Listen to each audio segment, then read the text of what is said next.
Isang 3.6 magnitude na pagyanig ang tumama malapit sa Quezon, Pilipinas ngayon noong ika-1 ng Agosto.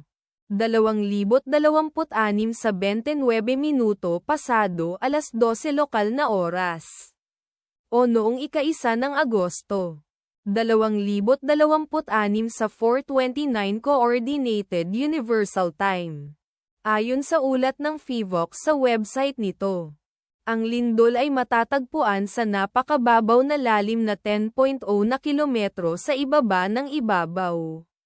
Sa coordinates latitude 15.06 at longitude 122.07.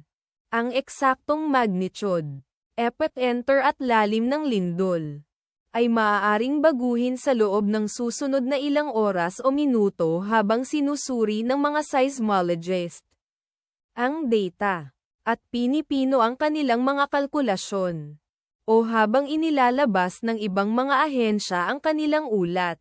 Kabilang sa mga bayan o lungsod na malapit sa sentro ng lindol ang Polillo, Quezon, na matatagpuan 41 kilometers, o humigit kumulang 25.4 milya mula sa epicenter. Ang inirerekomendang pagkilos ay maging mapagbantay para sa mga posibleng aftershocks na maaaring mangyari. Ipagdasal natin na ang lindol na ito ay hindi magkaroon ng malaking epekto sa ating mga kapatid doon. At wala ng lindol. Amen.